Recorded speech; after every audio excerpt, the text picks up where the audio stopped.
Hey everybody, welcome to another episode. This is episode 7 of Shibby Talk. Uh, uh, this will be the start of the One Piece talk.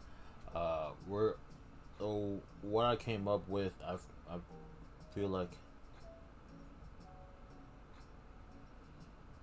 Give me 1 second. We'll be right back.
Yeah, sorry about that.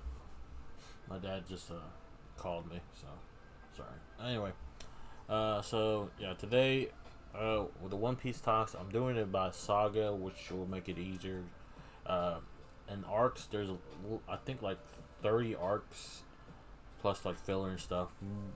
I'll name the fillers, but I won't. Like, we won't talk as much as the fillers. We're just focusing on the main story of One Piece. But before we get to all of that, let's go into some game stuff and just go from there. See if there's anything new and exciting to look at. Alright, let's see.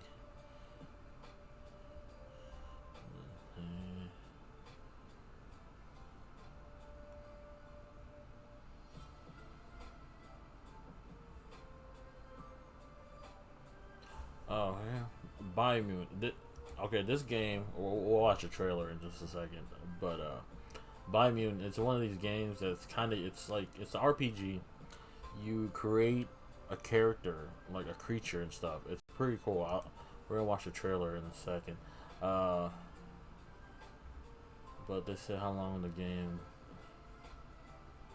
The team behind Biomutant has revealed what fans can from when it comes to game's length. The upcoming role-playing game by Experience 101 sees players take it on a post-apocalyptic open world.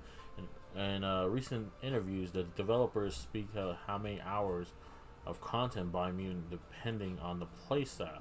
Since the title falls into an open world genre, many interest gamers will want to know how deep they can dive in.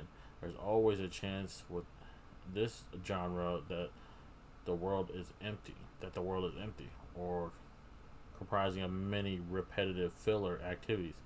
Since this is the first game by Experience 101, oh, this is the first game, cool. Players cannot rely on past record as a base bias, but from the interviews, it sounds like by even diverse locations will cater to both those who enjoy narrative and as well exploring fiends. Oh, this is my game here. Uh, Game and Bold asked Biomutant developer how long the game is, and they responded by mentioning two different playstyles that can affect the length of this title. A rush playthrough, as Experience 101 describes, will last anywhere from 12 to 15 hours. This refers to any players who strictly play the story mission and interact with little else like Biomutant's weapons building features. This includes skipping through dialogues and passing on side quests, as well as going to straight to any objective. See that if you're gonna play an open world game, you have to explore everything.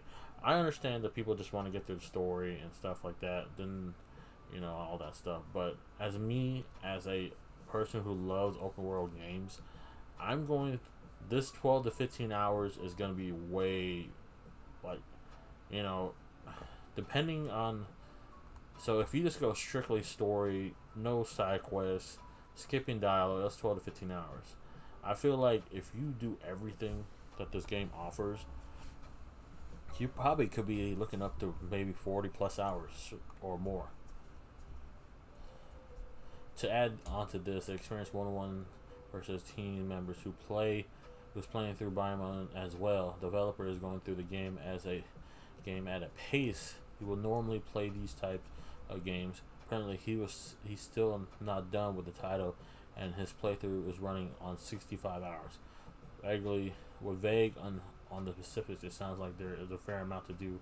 See, he's not even done with the game, and he's in a steady pace, and he's running on 65 hours.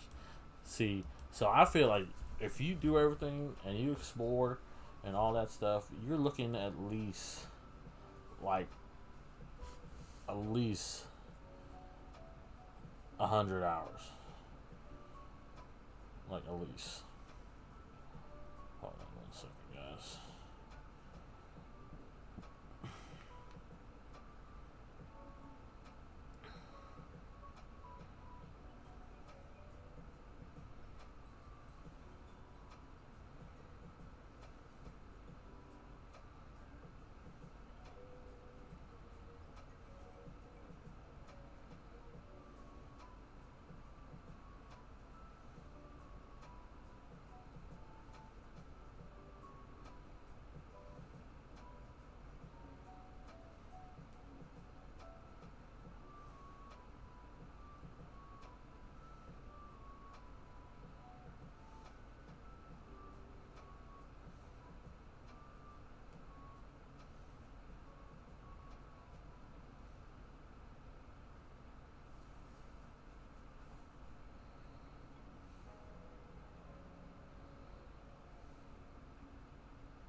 Forgot to post. I was live anyway.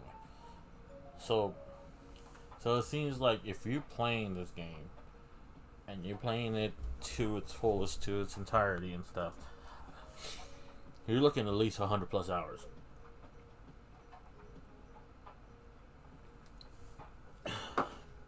At the lowest, probably 80. But yeah. So let's take a look at the trailer they have. Because honestly, I was waiting for this game, and then it got delayed, and then it kind of resurfaced, and I looked into it, and it's up my alley, and it's coming out May 25th. So let's take this look here. When you first look at Biomutant in action, there's a sense that it's a mashup of different fantasy and science fiction genres, all vying for control. Described as a post-apocalyptic kung fu fable, the action storytelling on display presents an adventure that's an intriguing mix of the classic animated film Secret of Nim, along with the platforming and action games like Enslaved Odyssey to the West and Devil May Cry. And therein lies the hook for Biomutant. It wears its weirdness on its sleeve, presenting an alluring take on what the post-apocalyptic Earth would look like once the animals inherit the world. Before its full release on May 25th, we had the chance to check out a final preview of Biomutant. We got a clearer sense of the game's focus on action and storytelling, and how the hero's journey will evolve in a world full of talking animals and decaying automatons. Stories only survive if someone is listening, so pay attention. Hey, Feline, how's it going, man? First revealed back in 2017, Biomutant is the debut game from Experiment 101, a studio made up of the former developers from the Just Cause series. Biomutant is a departure that instead focuses on more exploring a Zelda-like map with action RPG mechanics that blend third-person combat and RPG-like progression. While you may play as a nameless protagonist, Biomutant's story is told from the perspective of a narrator who feels lifted from a children's animated film. However, this works in Biomutant's favour. It presents a charming, if unusual, take on a post-apocalyptic action RPG, where your narrative decisions and tactics in combat are given commentary from an omnipotent observer. This area is biocontaminated. It's really hazardous. The main plot focuses on the hero's quest to save the Tree of Life from rival clans and an evil group known as the World Eaters, who seek to trigger a new apocalypse. Just before the intro, you can customize your hero's breed and class types, along with their height, fur color, and some surprisingly robust options for body proportions. Define your genetic structure. One of the more intriguing details in Biomutant is its surprisingly robust crafting system. Like its story and combat, the crafting element leans heavily into the scavenging aspect of surviving in the post-human world, and all the trinkets and scrap you find when exploring the world can be repurposed into new guns and melee weapons. One example we saw during our preview was a new melee weapon crafted from a walking cane, a pair of scissors, and a mangled metal safe door, resulting in the cane Strong Box. You can also add special elemental modifiers to the mix, turning your jury-rigged weapons into death-dealing machines. Like The Legend of Zelda, Biomutant features a mix of open exploration and fast-paced target-locked combat. When exploring the different zones, the hero character will be able to leap, dash, and rush across the large landscapes and explore buildings to scrounge supplies and unearth clues about the planet's ancient history. On top of that, they will also be able to ride mounts made of scrap to explore the most dangerous areas of the world, including a toxic waterway and heavily irradiated zones that require you to constantly monitor your health. We saw the broad strokes of what the world is like during our look at the game, and it's an incredibly detailed and vibrant setting to see. However, it still left me wondering about the density of the game's apparently 8x8 kilometer world and how interconnected its locales will all be in the final release, which was unfortunately difficult to get a sense of in our preview. Now, the world is quite dangerous, but the hero character of Biomutant comes with an assortment of skills and weapons to meet each challenge head on. Just like in Capcom's Devil May Cry, your tactics in combat focus on mixing melee strikes with your firearms and special magic attacks, which open up some clever opportunities to hit enemies when they're most vulnerable. Though it can sometimes come off as a bit disorientating with the sudden shifts between third person and lock-on targeting, the number of options you have can present some fun and thrilling opportunities to finish a fight in style. Biomutant is balancing various mechanics and approaches to storytelling, which certainly make for an enticing take on a post-apocalyptic adventure game. This new open world game has been a long time coming, and with its full release coming on May 25th, we're poised to see how this post-apocalyptic kung fu fable will unfold. For more on Biomutant and other games releasing this summer, make sure to hit that subscribe button and of course check on GameSpot.com. Yeah. That game, I can't wait to play that. It looks so fun. And it's like, like I said, it's their first game they ever made. Like an open world game, so that's gonna be crazy. Pirate Game Skull and Bones hit another delay. Maybe we heard this game like a while ago, and now it's got delayed to either 2022 or 2023. We don't even know when we're gonna get that.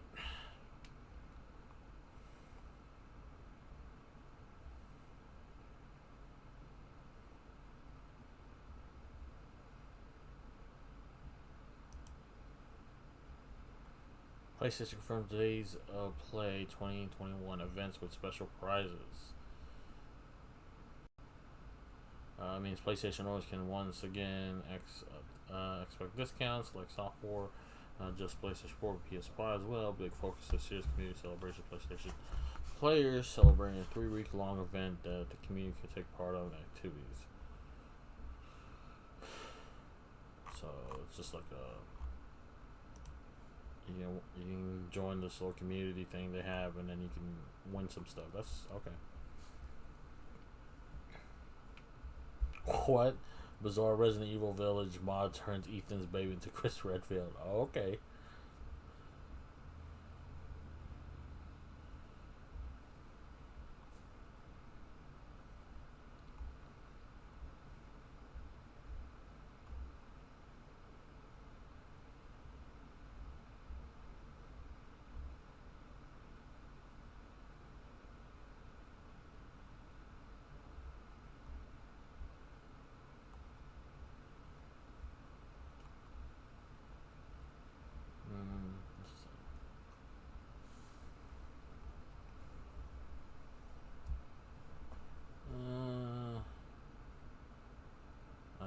Series behind the scenes.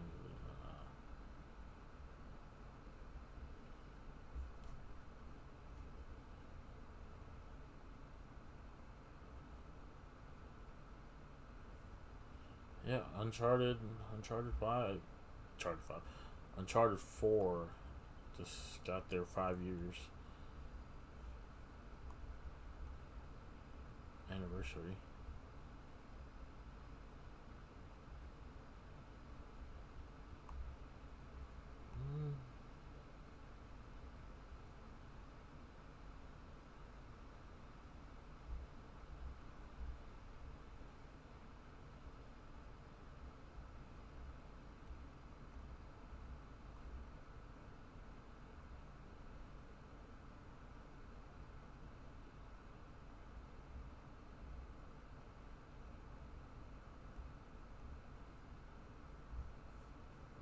Dang, PS5 storage will likely continue until 2022.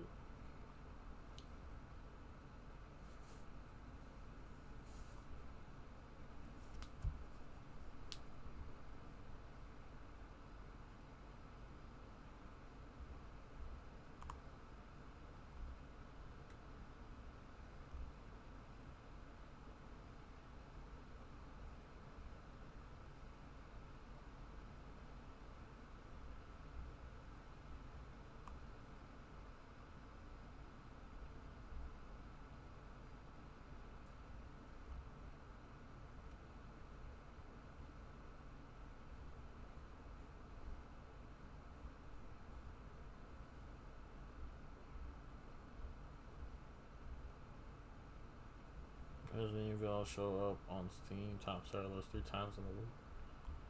Not bad.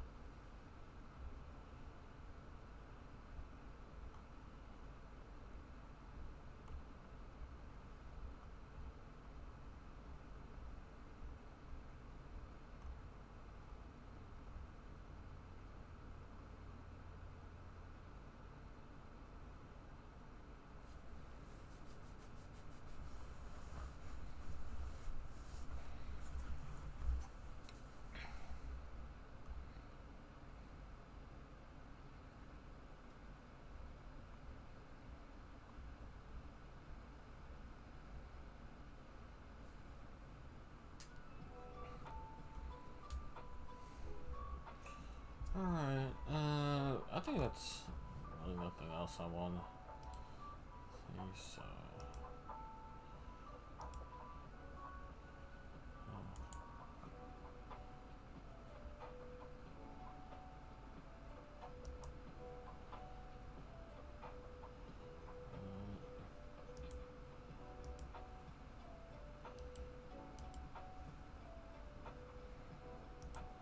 Alright.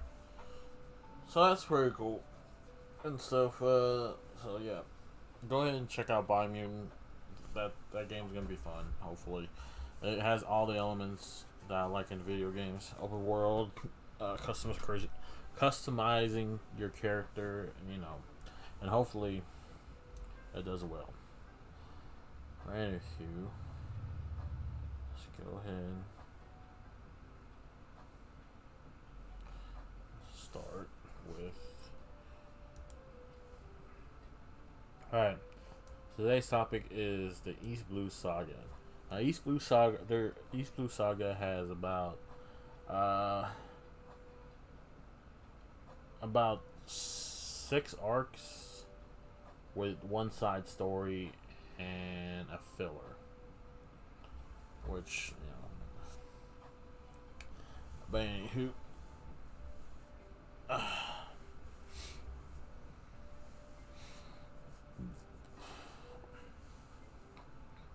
Now the first arc in the East Blue saga is called Romance Dawn arc. Okay, and this is like the the introduction and stuff like that.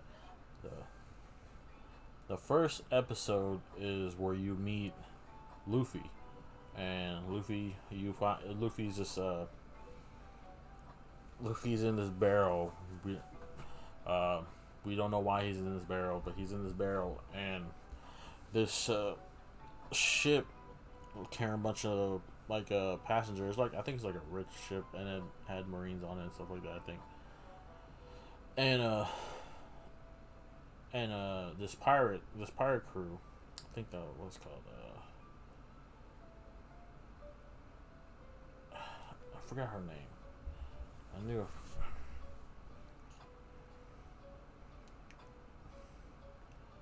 But hold on.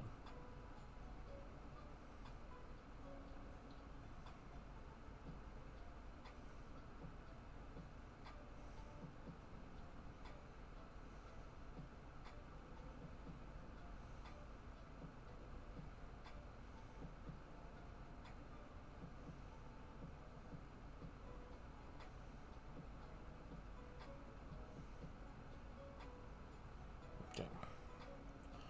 So this ship gets attacked by this pirate crew with their pirate captain named Alveda and Aveda. But she's there and they attack the ship, and this is a normal pirate thing. They attack ships and trying to get treasure and money and shit like that, and the pirates find a barrel and they bring it up ashore. No, yeah, was it the pirate?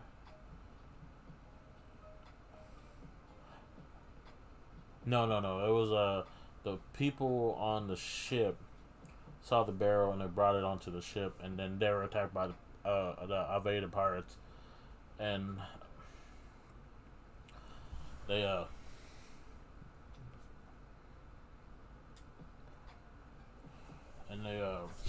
bring it on the ship, and then they get attacked by the pirates and all that.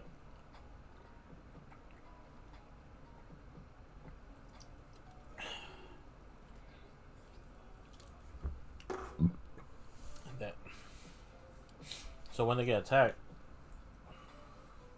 they attack the ship, and they're stealing treasure from not treasure, but they're stealing like all the money and jewels and stuff like that from these passengers.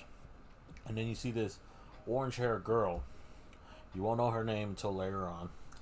She's also not part of this ship, as the passenger. She's actually a thief, and she's stealing stuff and all that too. So she's stealing from the pirates, and the pirates are stealing from them, the passengers and stuff. Anywho, there's this kid named Kobe. He's glasses. I think he like light purple hair. I think that's kind of the color. But that happens, and Kobe, he's part of the crew, but yet again he's not. He just happened to get on the wrong boat. Didn't think it would belong to a pirate crew. And when he got on there, they found him and took him. Now he serves under Alveda. After that, Kobe had to go and also plunge and stuff like that, what pirates do. And he finds this barrel, which happens to be Luffy inside this barrel. And he was bringing it, and then one of the couple of the pirate crews, hey, what you doing? I was like, oh, I'm bringing this booze to you guys and stuff like that. So when they open it, or about to open it, Luffy pops out, punches one of the guy in the face and stuff. Like when he stretches out, and he just like busts out, hits, and hits one of the guys and knocks him out clean. Uh, and then all of a sudden, so it's just him. Those guys leave to tell Aveda, and then Kobe and Luffy are talking, and they're just. And Kobe's telling her his story, how he got here. He's not really a pirate. He was in the wrong place at the wrong time, and he that's how he joined the crew. Anyway, yeah, he joined the crew. So after that, so they're talking, and Luffy's like, he tells Kobe like, yeah, I want to be king of the pirates. And Kobe's like, oh, you're crazy. Why do you want to be king of the pirates? That's the most dangerous thing. And then Luffy says his famous line. He's like, if I die chasing my dreams, I die. He goes, but it's not going to stop me from chasing my dreams. And so hearing that, Kobe gets like, what do you call it? Like, encouraged to do his dream, and his dream is to join the Marines and all that, and to capture all the bad pirates like Aveda. And then all of a sudden Aveda, is it Aveda or Val? I don't. Alvida. Hold on, I gotta see how you pronounce her name, because I probably butchered her name.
Alveda. Okay, that's her name. Alveda. Okay. Anyway, so Alveda, before we get into, like, Alveda is one of these pirates. She's like huge as hell, and she always tells her crew, "Hey, who's the prettiest of them all?" Blah blah blah, this stuff like that, and they all respond with, "Oh, it's you, Alveda." Blah blah blah, and Kobe, she always does that to Kobe, and it's funny how she said, she's like, Kobe. And so anyway, so when him and Luffy are talking, and they're talking about their dreams and stuff and shit like that, Aveda comes in and she busts in, and she's like, who you gonna capture? Because Kobe said, I'm gonna capture Aveda and blah blah. And she's over there, and she's like, Kobe. Who's like, who is the prettiest? Blah blah blah. This, and then Luffy. This is where Luffy don't give a shit. He don't give a shit about anything. Like, he'll just say anything that pops into his head. And he says, Kobe, who's the fat lady? And everybody is shocked, because if you say anything about her or anything like that, like fat wise, or call her fat or big or whatever, she hits you. Like, she'll just club you with this big mace with like little spikes at the end, but they're not like sharp spikes. They're just like, like rounded spikes. And then, Banhu, so the Kobe was trying to say, like, he was stuttering. He's like, well, it's and then Luffy's just like, hey, who's the fat girl? And everybody's jaw dropped and all that stuff. And then Almeida takes her mace and she strikes Luffy. But when it hits Luffy, it doesn't hurt him. And you don't know why, and it comes a little later. And then they jump out into the ship on the upper deck. And when they're and then there's like a really big fight, and they Luffy's fighting, he's punching, he's just having a big brawl with these crew, taking them out one by one. And then all of them, some of them just start chasing him, and he's like, oh, and then he runs and he grabs one of the like poles, like the little mast, and then you see his arm stretch, and that's where you first see devil fruit, which his devil fruit is the gum gum fruit, or rubber fruit in English. Well, it's gum rubber, but it's supposed to be rubber in English.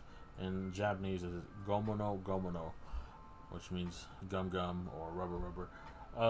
And then you see him stretch, and they see it, and then he attacks them, and then Alvei's like, oh, he took one of the treasures of the sea, which are devil fruits, and he ate one of them. And she says not a lot is known about it and all that stuff, but he ate. Anyway, so Aveda's like he has abilities, and I think she said something about said to Kobe or something.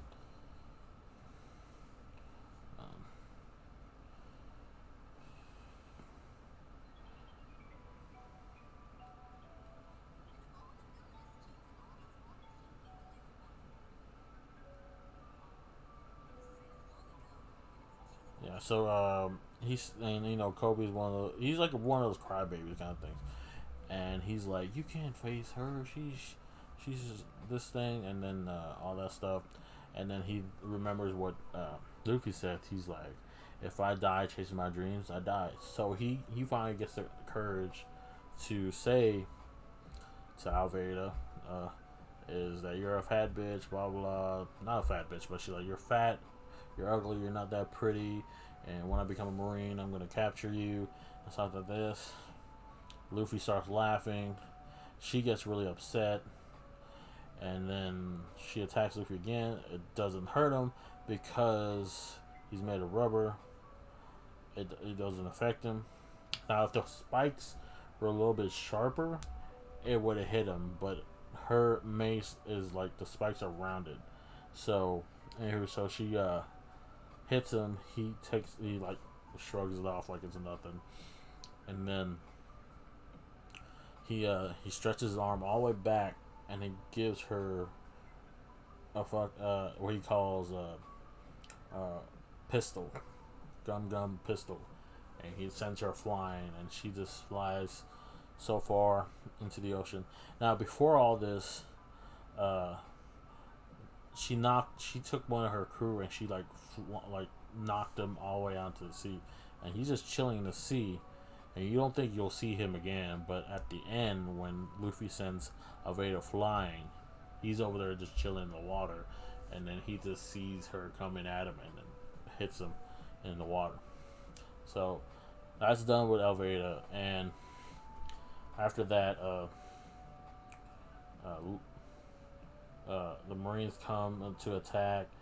Luffy and Kobe jump on a boat, and on a little lifeboat thing, and they leave. But when they're leaving, they see the orange hair girl on another ship with treasure, and this is just a quick look, and then they all depart. So that's the first episode, where it's an introduction to Luffy.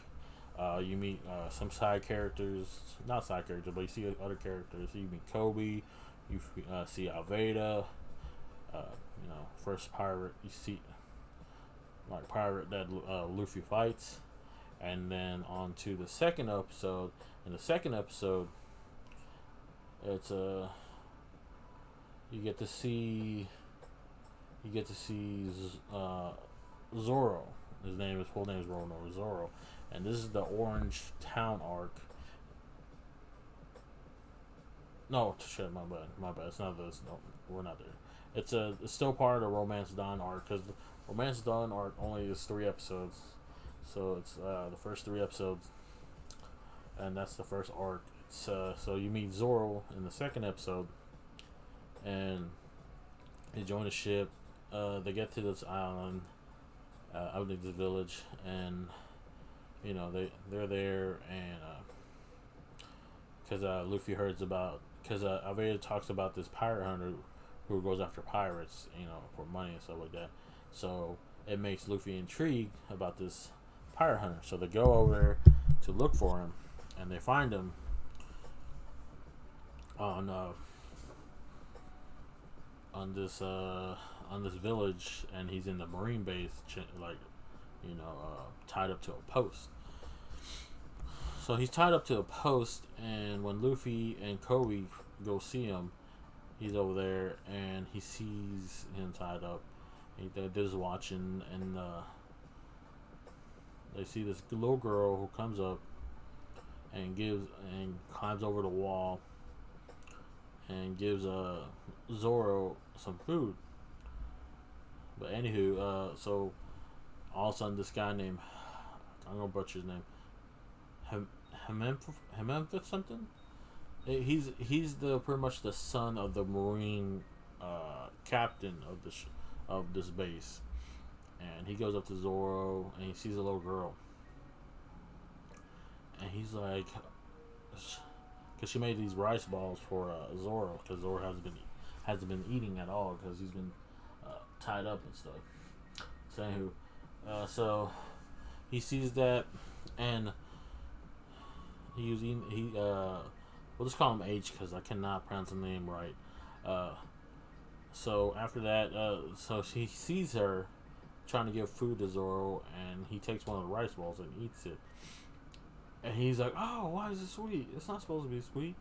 And I don't know about rice balls. I don't know if they're supposed to be sweet. I believe you can have it sweet or like a little salt or something, like, you know, savor or something like that. You know. But anywho, so he like chucks all her food on the ground, and he like smushes it right in front of her, and she starts crying. She's like, it took me all day to make that, or all night to make that. And he's like, whatever. And he's like, whatever. And then he tells the Marines, like the Marine soldier, to throw her over the wall. And he tells one of them, and you know they don't like following orders, but they know the captain will be mad if they don't follow his orders. So anyway, so he picks up the girl. He's just curled up in the ball, and then he chucks her over the wall. But Luffy sees it, and he grabs her, you know, and saves her. And then after that, Kobe's kind of disgusted that these Marines do this and stuff like that, and all that. So he's upset, and then Luffy comes up to Zoro, and he's like, "Hey, so why are you tied up like that?" And he goes, pretty much, so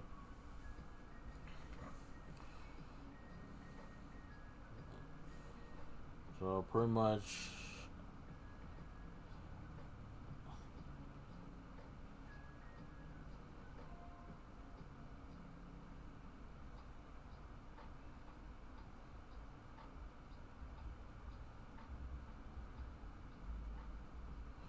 So pretty much when Zoro's talking, Luffy's talking to Zoro and blah blah blah, and he's like, he kind of likes what Zoro's doing, and he sees a little rice ball on the ground, and Zoro's like, "Hey, can you give that to me?" He's like, "Do you want it? It's all squishy." He's like, "It doesn't matter," and he eats it. He's like, "It's delicious."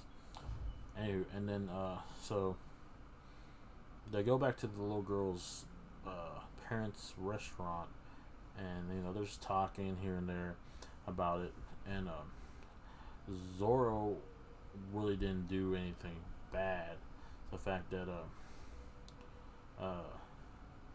Zoro was just in there, eating, at the restaurant, and then H comes in with his fucking ferocious dog. They go in, and he thinks he can run, he can do whatever he wants because, his dad is the Marine captain. And the little girl hits the dog, and H was about to strike him and stuff like that, and then Zoro steps in to help out. And then H made a deal with Zoro. If you stay tied up for like 30 days or something like that, he goes, I won't press any charges against this family. So Zoro agrees, and he hangs there. And H is not that strong. He's just a wimp and stuff like that.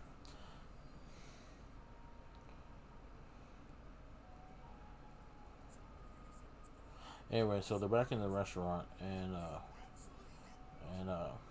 H comes back in, and he's like, "Oh, I'm bored. Blah blah blah. Maybe I'll execute Zoro today." And that just sets off Luffy so much, and he just straight up punches him in the face. And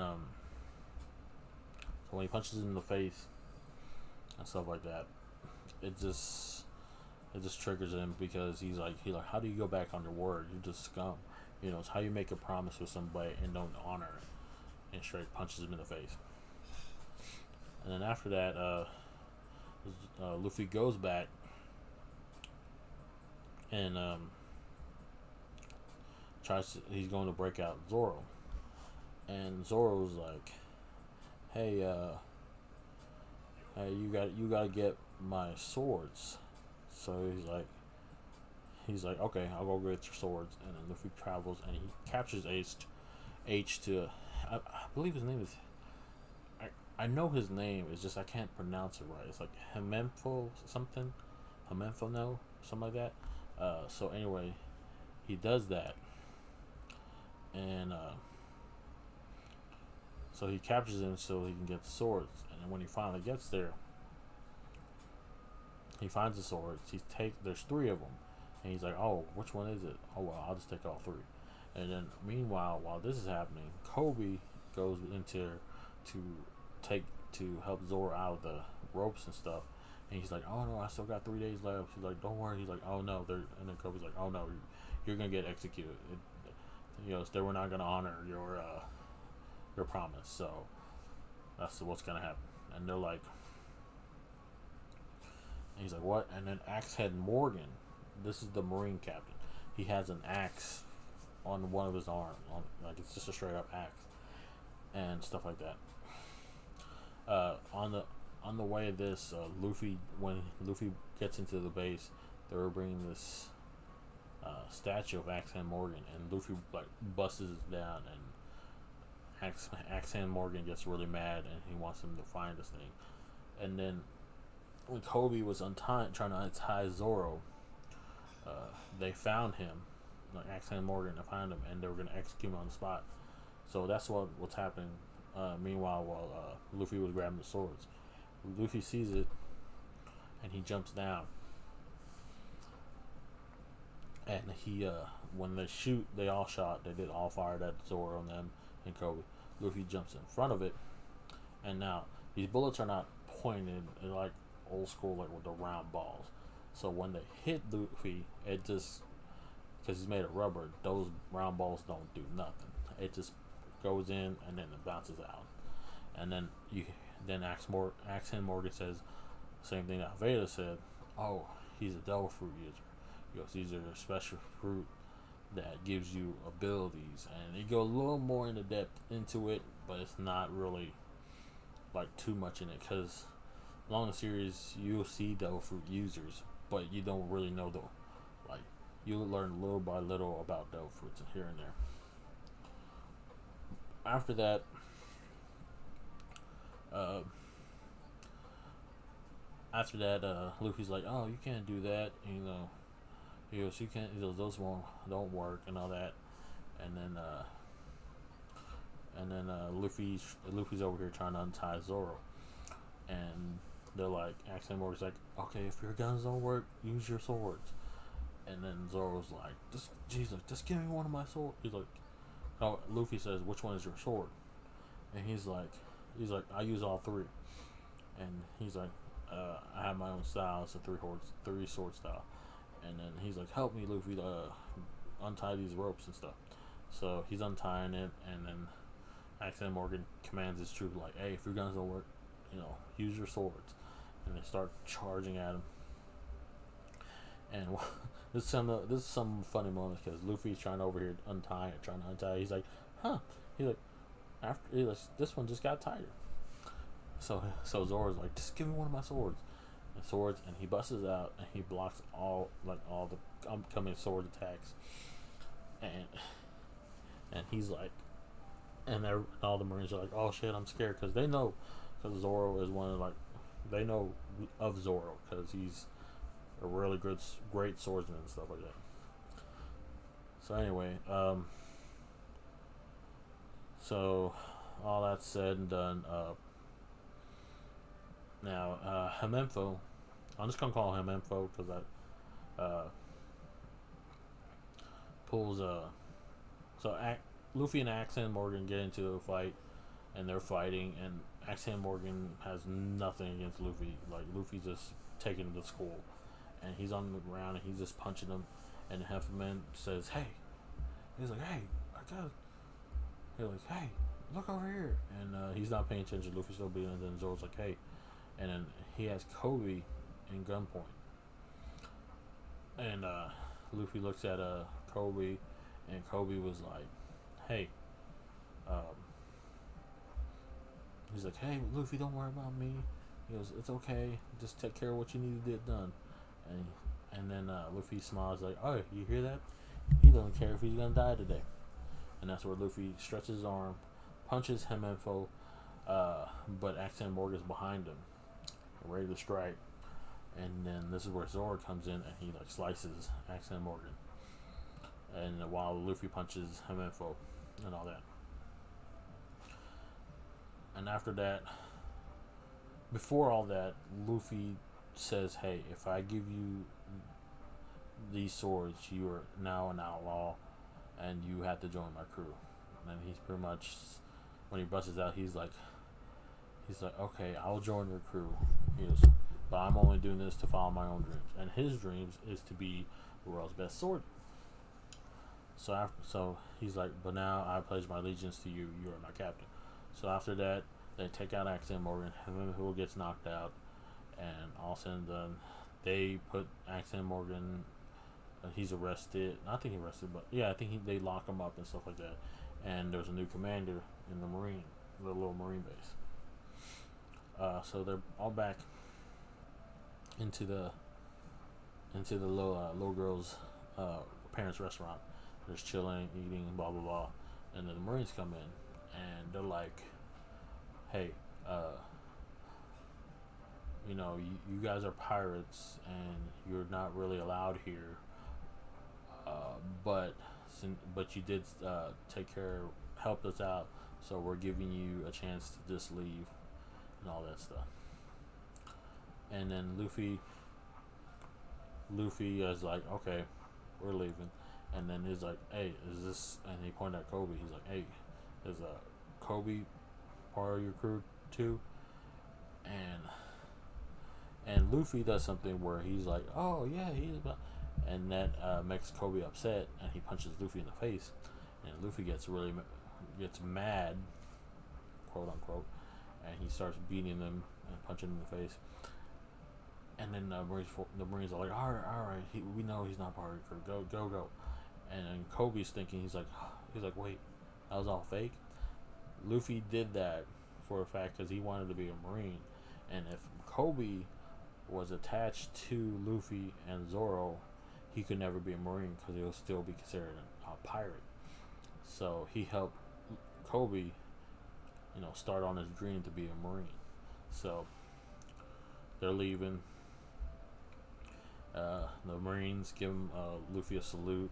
Him and Zoro were helping them out, and Kobe asked the Marine captain, the new Marine captain, if he can join the Marines. He's like, "Okay, you can." But it's gonna be a grueling process.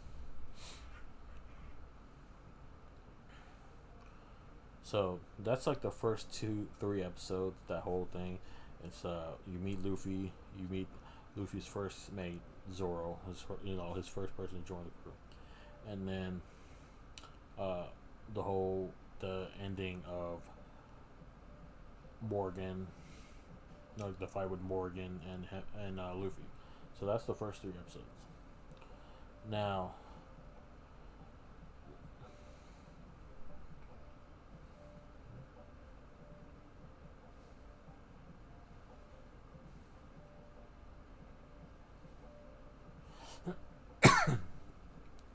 now the next arc after Romance Dawn is Orange Town arc, and this is about 4 episodes, and this is kind of there's a backstory to Luffy's and all that. So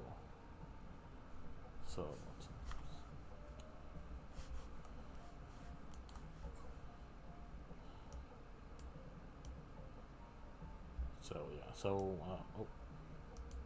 So this is called the Orange Town arc. It's episode 4 to 8, and the 4th episode is talking about Luffy's past. You learn a little bit of Luffy's past, and you meet this. This is where you meet red hair Shanks, who's actually what Luffy looks up to, and he wants to be a pirate, and that's the reason why he wants to be a pirate. And this is where you actually see where Luffy gets his straw hat from. So anyway, it starts off like in a bar, and they're all chilling over here. Luffy's like, "Hey, I want to be he goes, let me join your crew, blah blah." He's like, "You can't do that."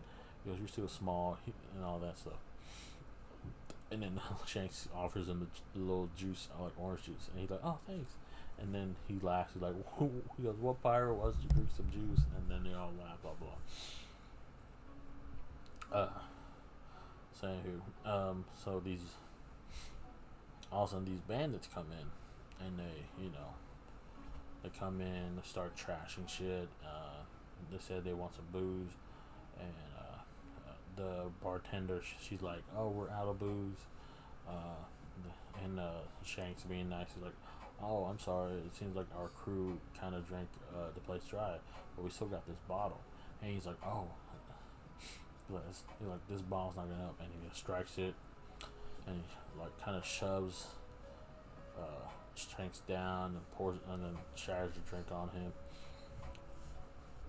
And then they're like, and then Shanks is all covered in like booze and stuff, and then he snickers, and then the whole crew laughs again.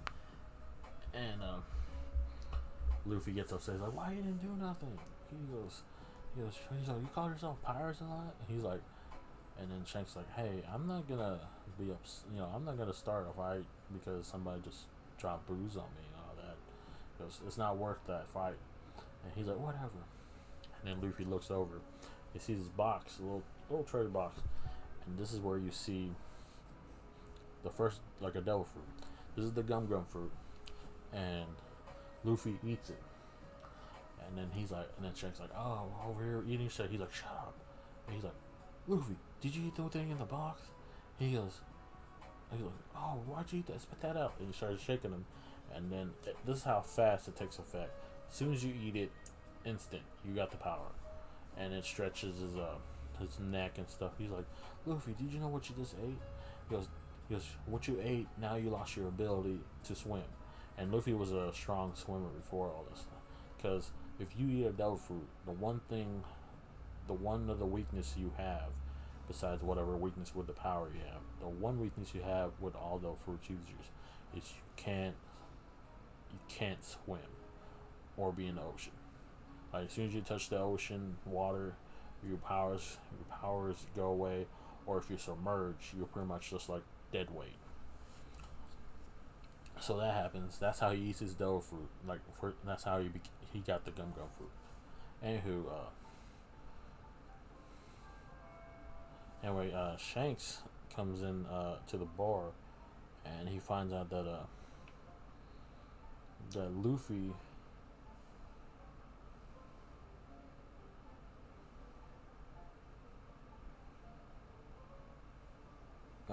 Give me 1 second. There's somebody at the door.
Alright, I'm back. But anyway, the mayor finds out that Luffy gets captured by those same bandits, and all that, and they're trying to help Luffy and stuff. And then here comes Shanks' crew comes in to say, "Hey, why? I wonder why the bar was empty." I find out that the bandits took Luffy and stuff like that. And then the bandits are like, and then Shanks over here like, "Oh, Luffy, I thought you said your punches were hard as pistols." Blah blah. And then uh, one of the bandits comes up and points a gun at Shanks, and then Shanks says this thing that's a cool line. He goes, "Hey," he goes, are you aiming to use this?" Because he goes, "Guns are not for threats or anything." And then you see the actual first death of One Piece, where one of Shanks' crew shoots a guy point blank in the face while eating a fucking chicken, and he's like, "Oh, these guys play dirty," and they're like, "Dirty?" He's like, "We're pirates." He goes, "That's what pirates do. That's how they fight and stuff. We're pirates anyway." And then some more bandits try to fight, and then they try to go after, and then I believe it's Shanks' right hand man comes over there and then takes him out. And then Shanks like, "Hey, you can pour booze on me, you can make fun of me, all that stuff. But if you mess with my friends, that's where you fucked up, pretty much." So anyway, and then the bandit leader throws a smoke bomb, and then he disappears with Luffy, and Shanks like, "Oh my god, where'd they go?" He's like, "You don't pay attention." And the bandit has Luffy on the boat in the ocean, and then he throws Luffy in the ocean, and this is where Luffy, he can't swim. He ate the devil fruit, and then the Sea King, that's like a big monster, like Sea King, they call all those sea creature will say, comes over there, and he eats the bandit, so that bandit dies. And then he sees Luffy struggling, and so he's still hungry, so he goes after Luffy. All of a sudden, when he goes in, Shanks jumps in and then saves Luffy. And then Shanks gives him this look to the sea creature, and he's like, "Get lost." And the creature is just like fucking terrified, and he swims away. And then Luffy's over here crying and blah blah blah. And he's like, "Hey, why are you crying?" He's like, "You're okay. You're safe now." He's just like, but And he's like, your arm. And then like it pans out, and you see Shanks lost his arm. Like the sea creature took his arm, so he lost his arm. He's like, he goes, it's all right. I still got another one. So after that, Shanks, after all that's said and done, Shanks' crew is about to leave out of this village, and Luffy's like, he's like, hey, when I get old enough, I'm gonna be, he goes, I'm gonna be the pirate king. He goes, no, he's like, I don't want to join your crew anymore. He's like, oh, really? Why? He goes, because I'm gonna make my own crew, and I'm gonna be king of the pirates. He's like, eh. And then he places his hat on Luffy, and he's like, take care of this for me. Once you become a great pirate, you can return this to me. And that's where Luffy gets his straw hat and how he got his gum fruit. So after that episode, you see it goes back to Luffy and Zoro, and they meet this new pirate named Buggy, and his name is Buggy the Clown.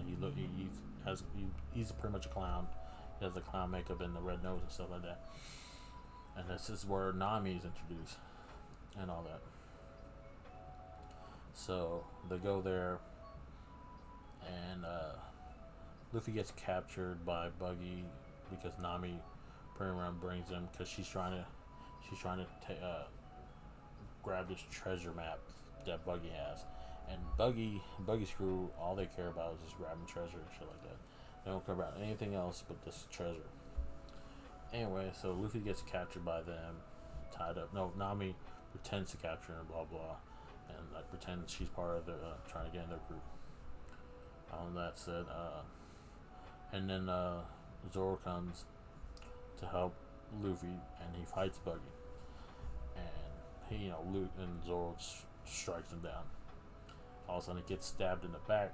And finds out that Buggy has a devil fruit, and it's called the Chop Fruit. Pretty much, blades don't work against Buggy.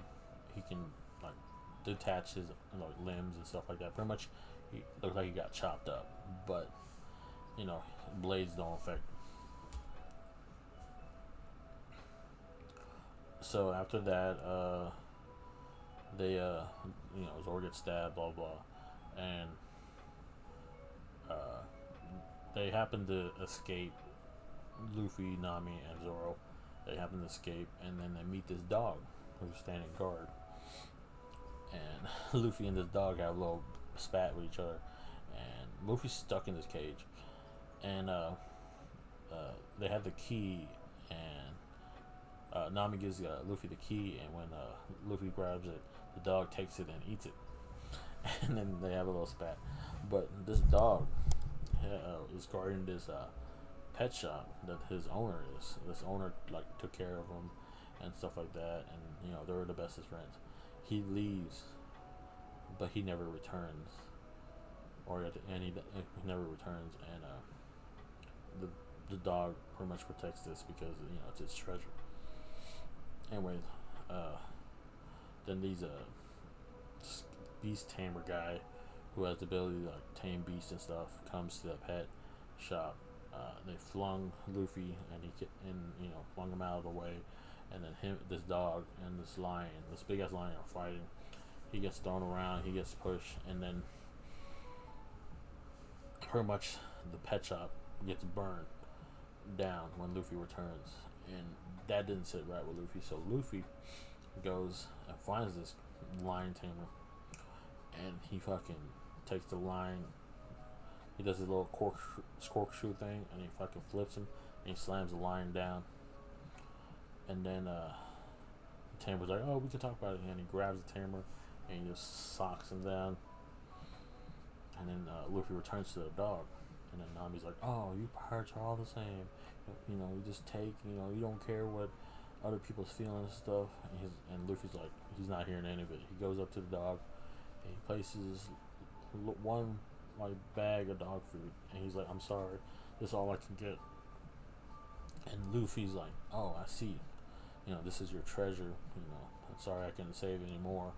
And this is where they have that mutual friendship, because that he sees that this dog's treasure's gone, but and then the dog sees like, hey, you help me out, and to help me get a little bit of my treasure back and stuff. So after that episode, it goes to Zoro versus this acrobatic guy, uh, Kabichi. He pretty much, he's on a unicycle, and he also uses swords. And Zoro's very injured. He really got the punctured in the back. But they fight. Zoro wins. It takes him a little chance. The only reason it took him a little longer because he was injured, but he took care of business and stuff like that. And then the next episode is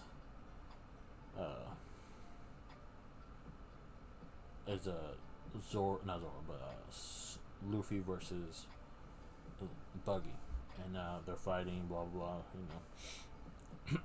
and then Buggy, he sees that Luffy has his straw hat. Like, he takes the hat and he punctures through it and stuff like that with his blades, and he's like, huh, I remember this hat. He goes, that's Shanks' guy's hat. And then you see the connection that Buggy knows Shanks, and then all that stuff. But when they have a fight, Luffy's in the upper hand, and then pretty much Buggy separates his whole body, and then Nami sees that. She ties some of his body parts, and then when Buggy tries to assemble back, he becomes this little person of himself, because Nami tied up the rest of the body, which is really funny. And then Luffy does his gum gum bazooka, which he just stretches his arm all the way back, and then he fucking flings, and he sends Buggy flying, and Buggy flies away, and that's it. And pretty much they save the village and stuff like that. And Nami.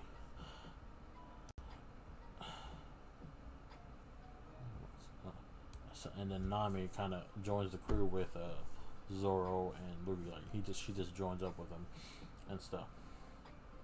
So yeah, so that's episode 8, and that's pretty much the Romance Dawn arc and the Orange Town arc. Pretty much, this is a summary of everything.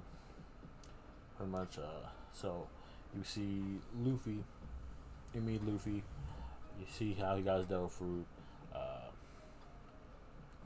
You meet Zoro. You see how Luffy got a straw hat. Zoro. You see it. Hold on. You see Luffy. You meet Luffy. See how he got his devil fruit. You see how he got a straw hat. You meet Zoro. You meet Nami. You see his first kind of fight with a Marine, which is Accent Morgan. Easy fight. And then you see him fight another pirate crew, like a legit fight with another pirate who has a devil fruit, which is Buggy. So all I can say, the beginning part of One Piece is kind of slow, but if you stick it out, it gets better and stuff. So that's it. That's the first 2 arcs in East Blue Saga. I'll probably do the next couple arcs. There's about 4, 5. There's about 4 more arcs in the East Blue Saga. I'll probably try to do the rest of them next Tuesday. If not, actually,